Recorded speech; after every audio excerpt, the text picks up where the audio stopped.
Headed for Comic-Con. Amy Beth Presents. American Dream.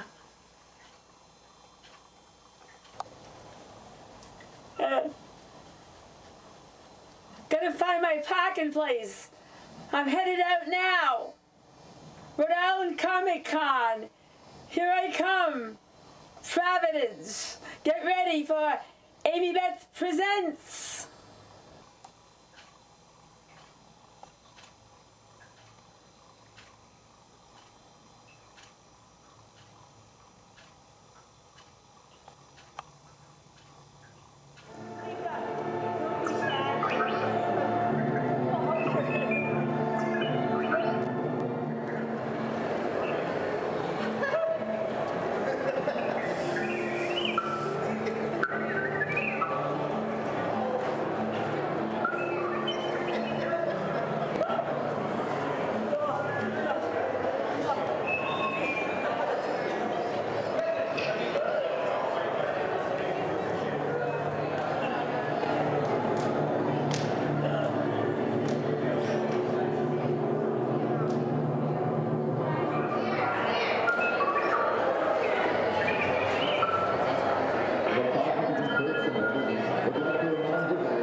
Hello again and welcome to Amy Beth Presents at the Rhode Island Convention Center for the 3rd annual Rhode Island Comic Con. Yours truly as the American Dream I am. Come here, let's see what's going on.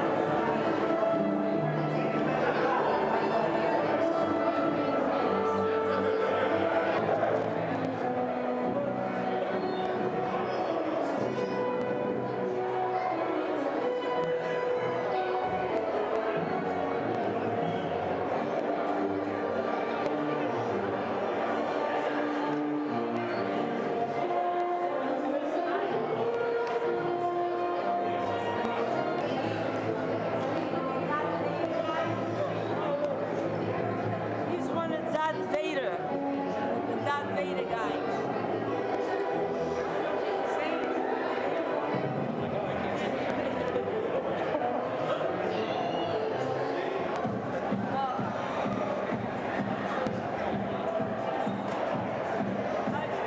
You could call this ancient history. And we look marvelous. I think marvelous. Do you agree we look marvelous?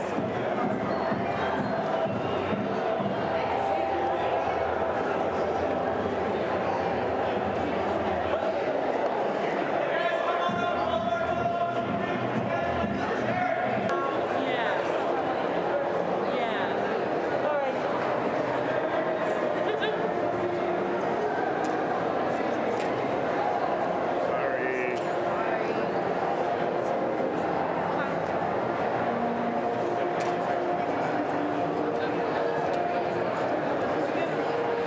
We're good.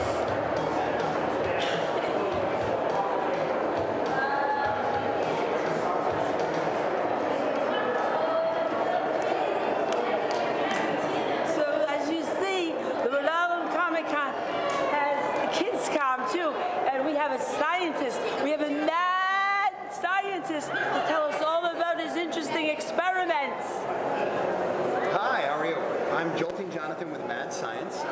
We're here at KidsCon at Rhode Island Comic Con. At KidsCon, we've got mad science experiments, we've got face painters, we've got temporary tattoos over at Cat Country, we've got comic book artists, we've got all sorts of stuff. We're going to be doing some science shows at 1 o'clock and 11 o'clock today.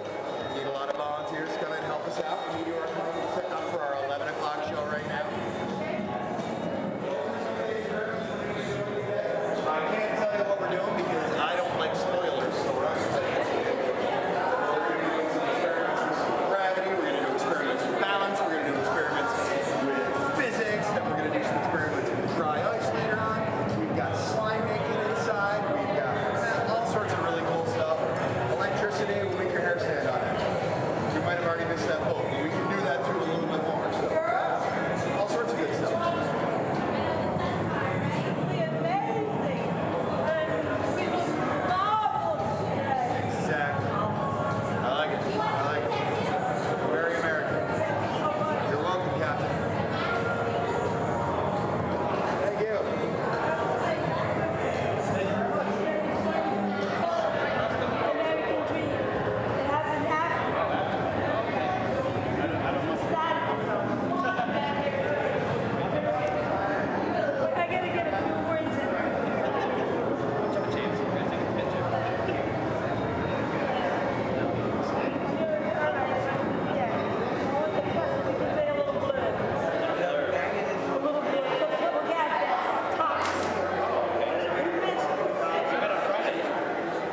tell you more about this than I can, you see.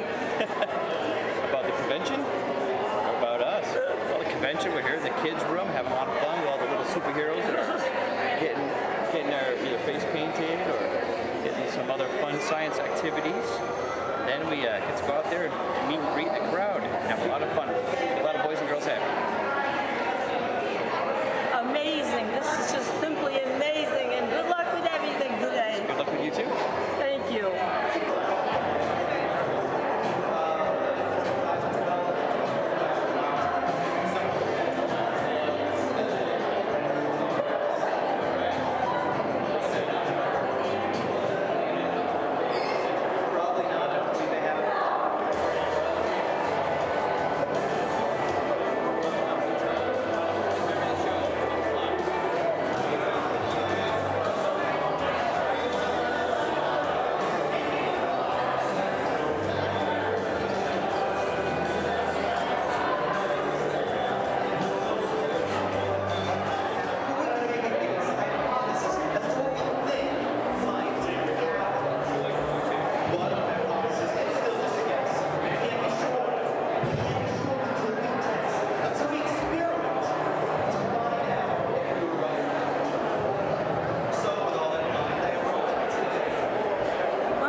Let's go listen to what the mad scientist has to say.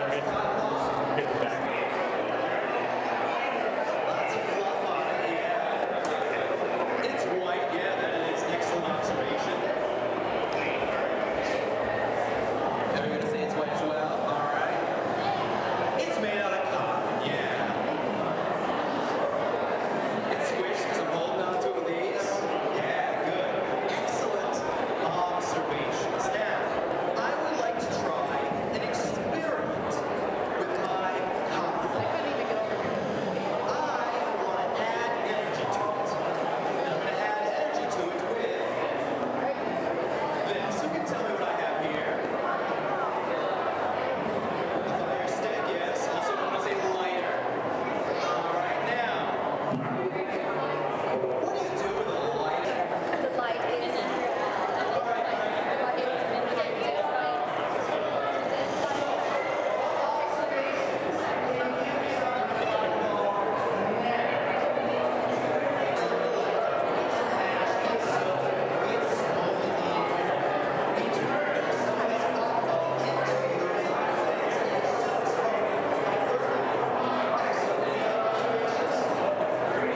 Say hi.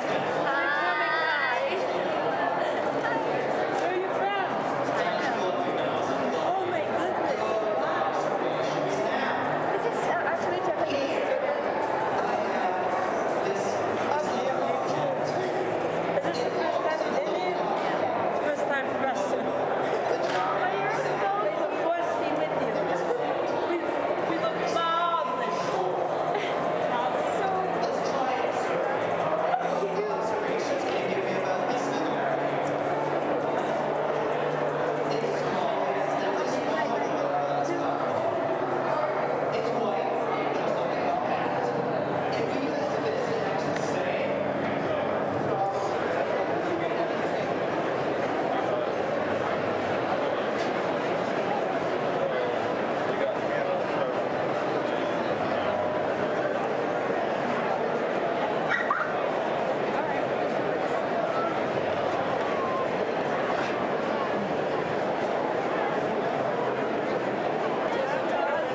Have to walk and chew gum at the same time.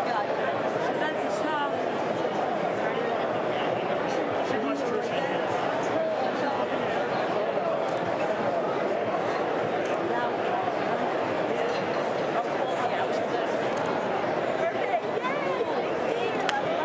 Have fun, guys. President Hartsfield found out I was from Florida. It was all downhill from there.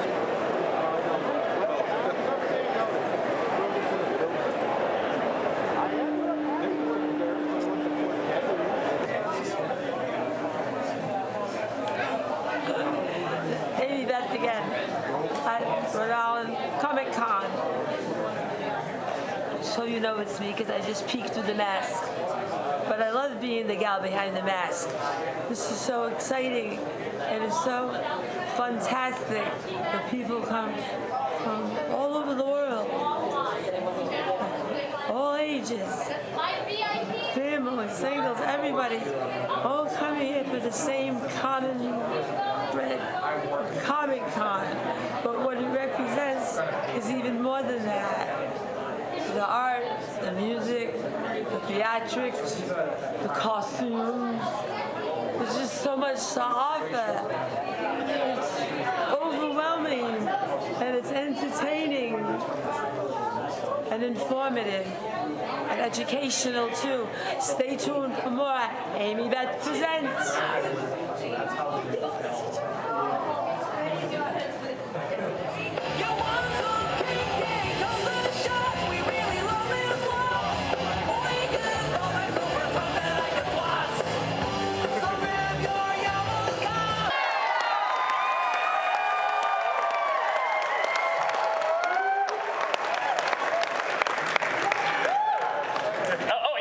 Sitting on the mic. Perfect. It actually came out. It was anyway. So okay. The way we're gonna do is I'm gonna ask. We're gonna open this up to the people here. We're in a second. I'm gonna tell you to go ahead and line up at either side of the mics here. But under one condition, I get the first question and the last question. So my first question to you. I can't wait. Yes. Tell us about your tour coming up. Oh, that's an easy question. I didn't say it'd be hard. It's called the Ridiculously Self-Indulgent Ill-Advised Vanity Tour. And it's very different. Some of you probably already know about it. It's starting the end of February, going through June. All the dates are on Rhode.com. But it's a much different show than we've done in the past, because normally we do a highly theatrical produced show with costumes and props and fat suits and Amish, it's a big show. And I enjoy doing that, don't get me wrong, but we've been doing that same kind of show for decades and getting bigger and bigger every year. And I thought, just for a change of pace, we're gonna take it all the way back down to just like, 5 guys on stage playing instruments, and and not only that, we're gonna be playing the deep cuts and the obscure songs. Woo! And some of the tracks that we just never play live because, we always have to play the hits, and we can't throw in that many, deep cuts. But this tour is almost entirely deep cuts. So if you like the obscure stuff that you thought you'd never hear live on stage before, this is the tour. Definitely go check that out. If you haven't gotten tickets already, I'm assuming all of you have tickets. Who doesn't have tickets yet? Hey, all right, hey. Okay, you got some homework. Get out! I like how some people are just like... So everyone, calmly and very orderly, go ahead to either side here. Make one line along either side. Again, very calmly, collectively. We've had people go pretty crazy here, and we definitely don't want that. So we are going to start over here on the left. So we got Snake right there. You are going to ask our first question. It is not on. Oh man, Al, I'm a huge fan. I'm really excited to hear that you're going to be playing deep cuts. I actually had a question about that. So you're really known for your parody work, doing direct parodies of songs, but there's a lot of songs like Germs from Running with Scissors where you take an artist's style and sort of construct a new thing that sounds really similar. Now, of those songs like Germs and Doggy Dog and I can't think of another one right now because I'm nervous, but songs where I'll Sue You, that's a good one, where you average the style. What of those was the most fun to write for you? Which are the most fun to write? They're all fun to write. The ones that I feel proudest about are the ones where you can tell what artist they're supposed to be, but you can't say, oh, that's a cross between this song and this song, or that's definitely a takeoff on this particular song. I like the ones that are like, yeah, I can tell it's this artist, but I don't, it's really, an amalgamation of their whole style. So I like, those are the ones I'm proudest of, where I've managed to kind of figure out the little idiosyncrasies and the little, specifics of their style, but it's not so obviously any one song or another. Allowed me to do a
Freddy twice and survived, Lisa Wilcox.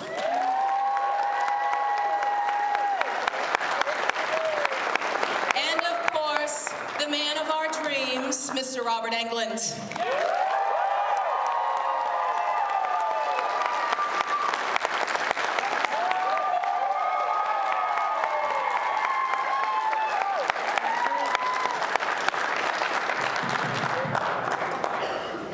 Okay, well, thank you both so much for being here. We're so excited to talk to you tonight.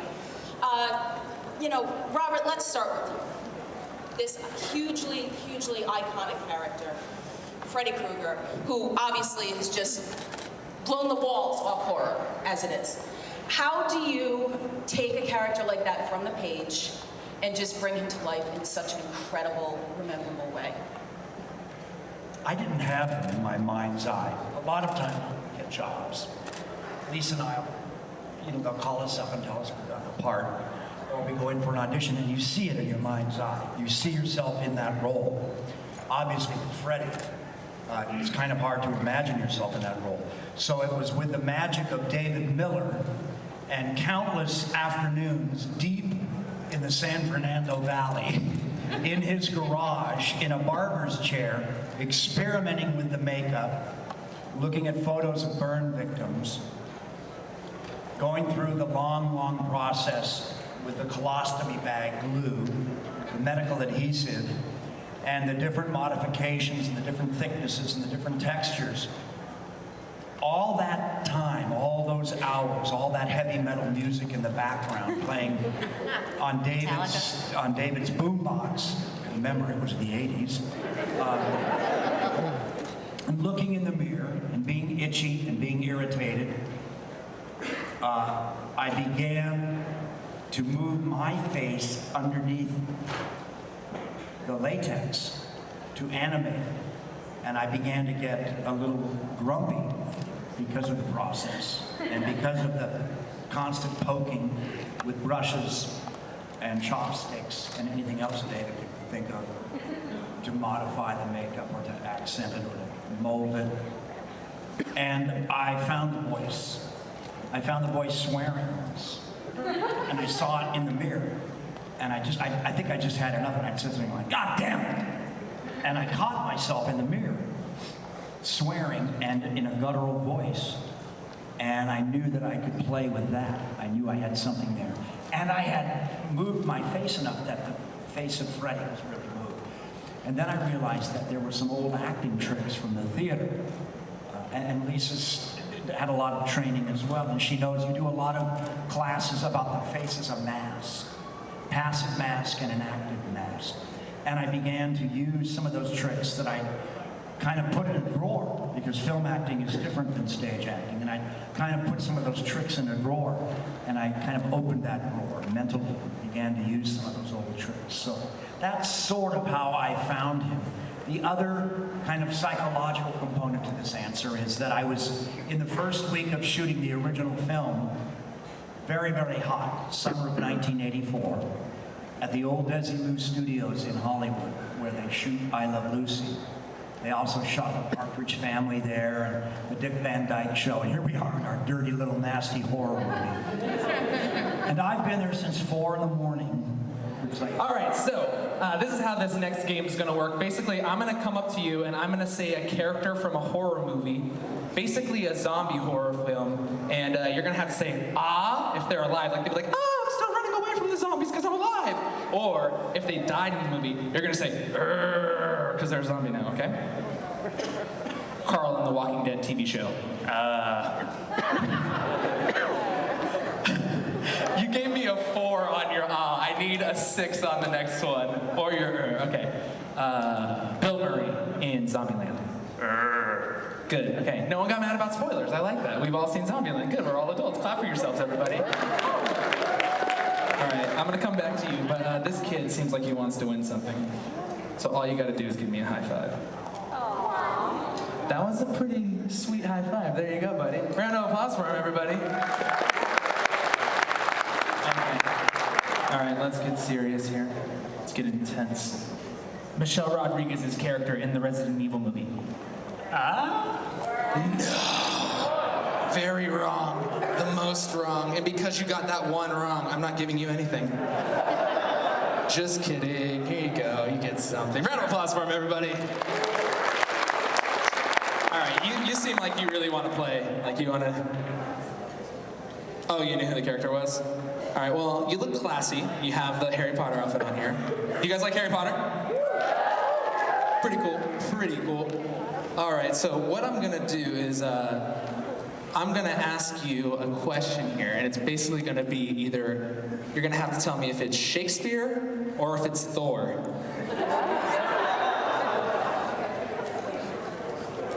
No. And now, to the death, Shakespeare or Thor?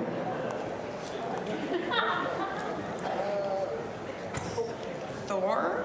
Trick question, probably both. I don't read Shakespeare, come on, lady. All right, I think I walked away without giving you anything. What am I doing with my life? Oh my gosh, okay. So we're just about to get started, everybody. Who else wants to win something? You do? Okay. Okay.